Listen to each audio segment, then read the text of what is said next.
waaw ñu sant yàlla bu baax a baax di nuyu waa Moncap Santé ñi nga xamante ni tey ñoo bu activité bi amee ñoom ñoo ko waral di leen sant di leen gërëm c'est vrai que mën nañu jàpp ni phase pilote la parce que Saint-Louis lañ ko commencé et que activité bi day continuer di dem ci yeneen département au Sénégal et day wanewaat encore une fois que ne Pastef c'est la politique autrement, que Pastef c'est aussi le rapprochement avec nos populations, que Pastef après vacances agricoles patriotiques, après les activités de cours de vacances, après les activités d'investissement humain, tey ñu ngi ñëw ci vacances médicales patriotiques yi ñu wane ni wax ni du lu bees ci Pastef ñun ñëpp xam nañu Pastef ADN am mooy nekk auprès des populations et donc xam nañu parti bi lu ñu dund depuis 2021 tous les coups ñu recevoir moo taxoon mënuñu woon may lu nga xamante ni daanu dérouler lu ñu bëgg a dérouler mais tey ñu sant yàlla sant Sénégalais yi ba nga xamante ni accordé nañu seen confiance le président Bassirou Diomaye Faye avec le président Ousmane Sonko nga xamante ni aussi mooy suñu njiit ci parti bi te lii lépp buñ koy def xëy na dañuy décoder message bi muy envoyé pour au moins jëmmal yu nga xamante ni mooy orientation ci ay actes yu concret donc loolu moo waral tey ñoom activité bi di sant population bi aussi parce que mënoon nañu leen indi lii lépp ñoo xam lu jafe la mais ñoom ku nekk toog sa kër mais tey ñoom ñëpp ñëw nañu jàpp si wane ni aussi que yi soxla woon nañ ko xëy na duñ ko gisul woon et donc ñu leen di rassurer ni leen Pastef ci lii lay dox état wu Sénégal désormais ci yii lay dox et que les semaines et les mois à venir daanu gis yeneen activité gën jëmmal en tout cas le projet bu nu am pour ce Sénégal là.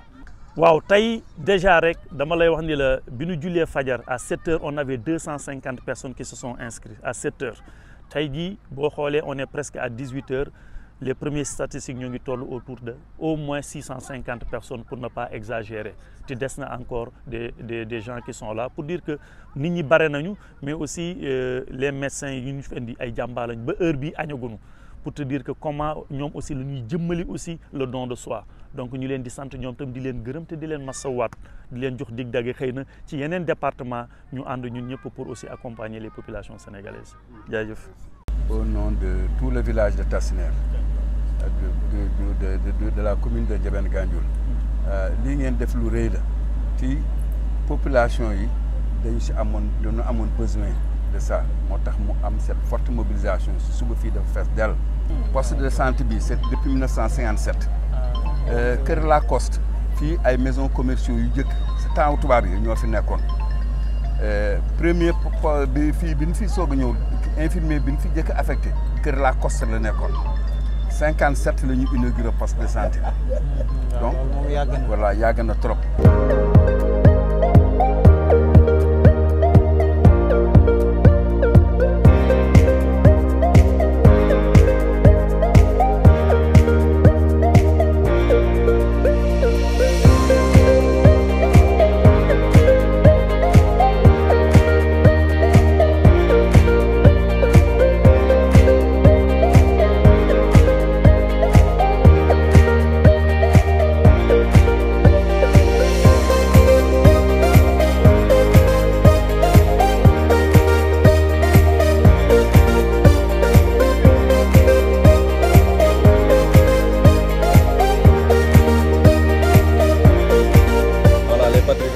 Voici le projet.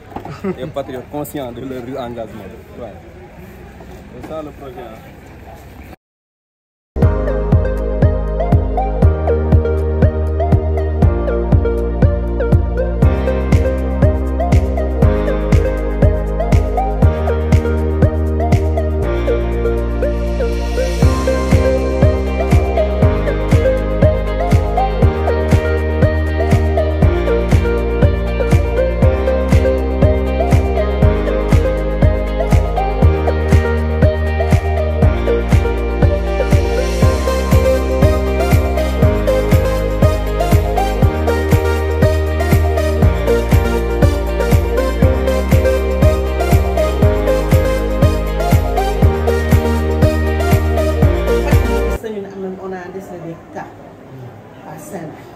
C'est important que l'État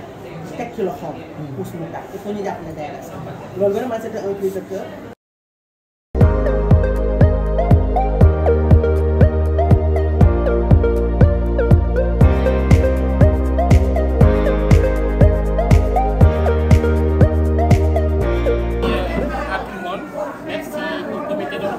Pour la qualité de cette organisation. Nous sommes venus au qualité sur laquelle, franchement, nous remercions le comité d'organisation. Et je crois que la qualité de cette organisation est à l'image du coordonnateur de ces vacances médicales citoyennes, qui est le docteur Mordian, qui est ici présent, assisté aussi par son équipe locale, qui est notre Tata, maire de Bois, sans oublier notre assistante sociale, qui est Adjana. Donc nous remercions le comité local. Nous sommes venus, nous avons trouvé un besoin qui justifiait pourquoi franchement le choix de cette localité. Un besoin structurel, mais aussi un besoin conjoncturel. On est venu, on a plus ou moins élargi notre offre de soins, de la chirurgie au dépistage. Et toutes les façons de dépistage ont été réalisées. Donc vous voyez l'engouement. C'était certainement une expérience de confiance mutuelle. Parce que dans le cadre du projet, le projet qui a été libellé par les autorités, que sont le président de la République, Bassirou Diomaye Faye, que nous remercions au passage, mais aussi le Premier ministre Ousmane Sonko, sans oublier les autorités du ministère de la Santé, en allant du ministre sans oublier le directeur de la Santé. Le projet, dans le cadre de son volet santé, fait partie certainement de ces votables. La prévention avant tout, le dépistage avant tout, mais surtout les offres de soins, parce que nous avons des populations qui sont plus ou moins un peu démunies. Donc nous rendons grâce à Dieu d'avoir pu réaliser ça. Et ça n'est certainement une première édition. Et certainement, le coordonnateur qui est Mordian va certainement vous édifier sur les prochaines éditions. C'est une grande faveur qui nous a été en tout cas offerte d'abriter ce camp de chirurgie dans le cadre des vacances médicales patriotiques initiées par le MONCAP national. Maintenant, cette activité-là tourne autour, en tout cas en ce qui concerne l'hôpital régional, c'est une activité qui tourne autour de la chirurgie, notamment la chirurgie gynécologique, la chirurgie viscérale et la chirurgie pédiatrique, et aussi la chirurgie ORL, notamment le docteur Mordian, parce qu'il a quand même pu, avec le point focal, le professeur Ousmane Cham, région Nord, pu coordonner cette activité-là, qui a démarré d'abord par une convention qui a été signée dans les règles de l'art avec l'administration, n'est-ce pas, de l'hôpital, et que à l'issue de cette convention-là, on a en tout cas pris la décision, dans le cadre de cette activité, d'opérer 30 malades, dont 15, n'est-ce pas, des cas sociaux qui vont être pris en charge par le MONCAP dans le cadre de ces vacances médicales patriotiques. C'est aussi l'occasion de remercier, n'est-ce pas, tous les collègues, notamment le PCME, le professeur Jacques Tendeng, le docteur Diao, entre autres, qui est le coordinateur du bloc, en tout cas le coordinateur de cette chirurgie-là aussi, mais également tous les autres collègues qui, de près ou de loin, ont pu, en tout cas, contribuer à la réussite de cette mission. Je pense que, en tout cas, ce camp est un incubateur. Il permettra, n'est-ce pas, de pouvoir, à partir de cette activité, en tout cas, d'acquérir de l'expérience dans le cadre d'une amélioration continue de l'organisation de ces camps.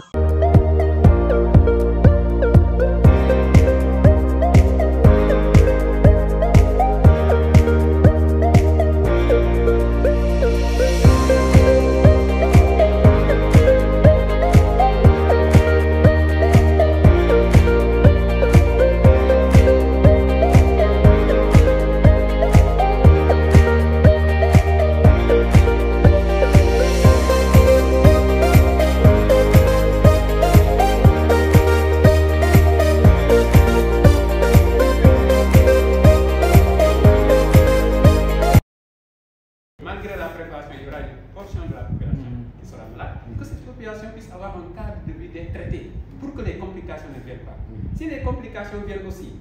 elles viendront. Okay. Le très important de résultats positifs au niveau des hépatites. Quelle hépatite? L'hépatite B, parce qu'on a fait un dépistage. Voilà. On a fait Ça devient compliqué. Et ouais, hier, sur 95 personnes dépistées, il y en a 8 qui sont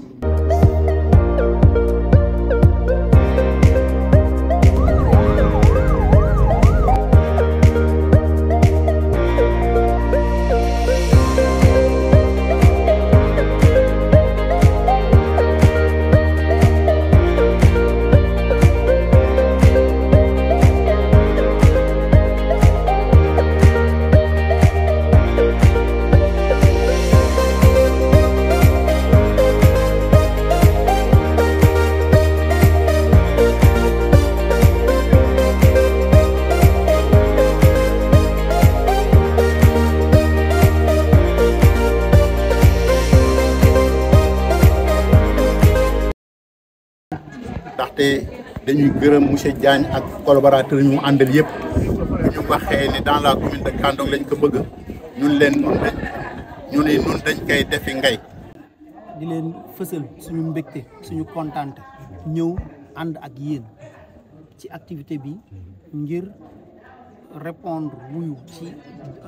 wootewu population ci mbaal wàllum wér-gi-yaram wàllum wér-gi-yaram nag dafa tombeek ñun mu nekk suñu passion d'abord ndax ñi ñu àndal muy la coordination le comité de pilotage des VMP muy li ñuy wax vacances médicales patriotiques ñëpp ñi nga xamante ne ñoo ko ŋànk di ko doxal waaye tamit ñi nga xamante ne ñoom ñëpp ñoo ci nekk ay professionnels de la santé nekk ay techniciens purs et durs te ñenn ñi nag bokk ci parti bi ñeneen ñi bokkuñu sax ci parti bi mais dañoo gëm ni ñoom fu ñu wootee ci loo xamante ne askan bi daf kaa soxla ci wàllu wér-gi-yaram ñoom lañu ci mën danañ ko ci def ñoom ñëpp ñu ànd ko ak ñun conditions yi laaju ñu climat bi naka la ñun xamoon nañ ko balaa ñoo ñëw waxtaan nañ ci ñëpp d'accord ñëw yoon yi metti na waxtaanoon nañ ci suñu biir ñu d'accord ci comité de pilotage bi ne ñun wutuñu lu neex suñu wutoon lu neex suñu kër yi ya nekk ca Dakar fa la ñuy yem bu ñu bëggoon a ñëw week-end ñu yem Saint-Louis am na ay hôtel yu confortable yoo xam te ne mën nañ fa nekk waaye comme dañoo ñëw pour jàppale askan bi fexe ba li ñuy wax wér-gi-yaram maanaam équité territoriale en matière d'accès aux soins maanaam wér-gi-yaram fépp fu ko nit soxlaa ci Sénégal mu bañ kaa sori nag ci ñaari fànn ci wàllum infrastructure bi nekk fi waaye aussi ci beneen wàll mooy ci wàllum poche bi mën koo attan ndax loolu mooy accessibilité géographique ak accessibilité financière de la santé te dëkk boo xam te ne respecté nga sa bopp sa objectif la war a nekk alhamdulilah bi ko président Bassirou Diomaye Faye boole ci axe prioritaire du gouvernement du Sénégal premier ministre également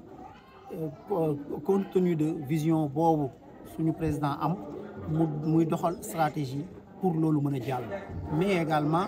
ministre de la santé mais également et surtout le directeur de la santé bi nga xam ne nag tey fii ñu ñëw mu nekk poste de santé moom ci domaine am la direct ndax li ñuy wax santé de base moom moo ko yore moom lañ ko dénk ñun nag aussi ñu war koo jàppale ci santé de base boobu population bi yëpp mën koo am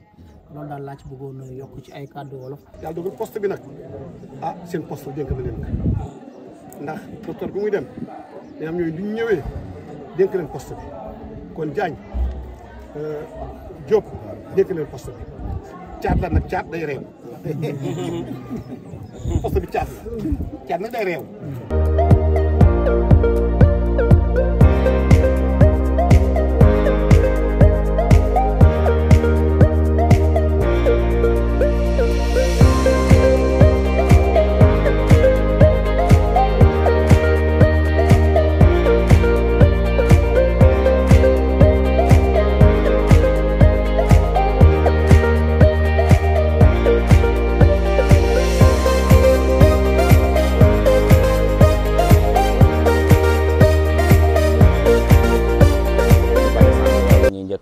bu ñu la tànnee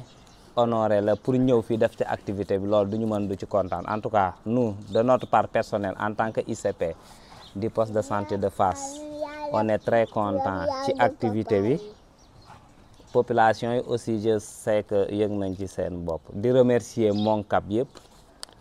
tous les membres ñu nekk fii ak ñi ñëwul ci activité bi vraiment pour vous dire que ni la yaakaar nañ prochainement dina amaat lu mel nii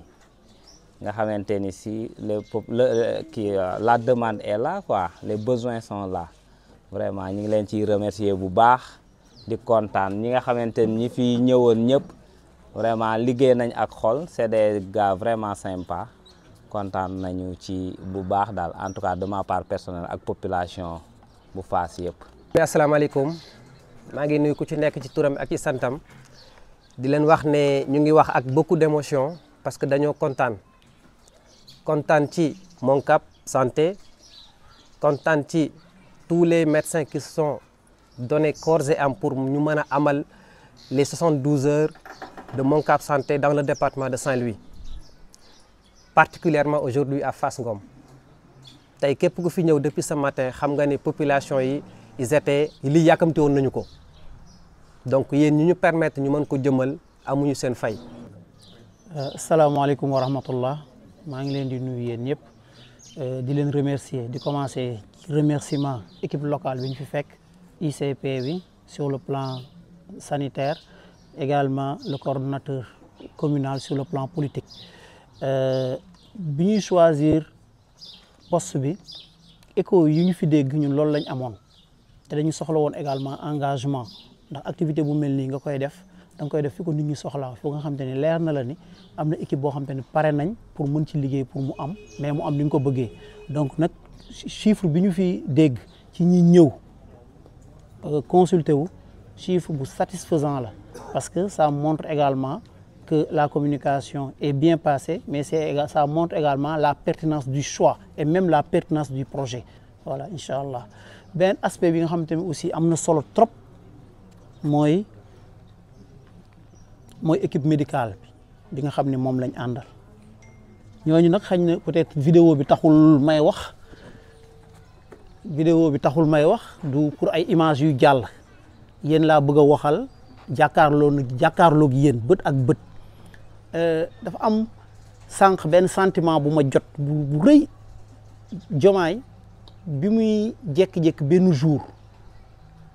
mu jékki-jékki def tàllal loxo yi ci oto bi génn gars yi ku nekk interprété ko ñu ne Bellingham la jël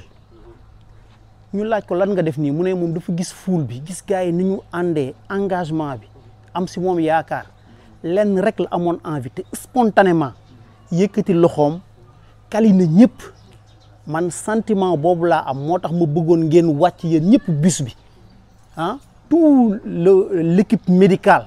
bi àndoon ak ñun su ma mënoon kenn ku nekk ma kaline la dama koy def ndax dama am kontaante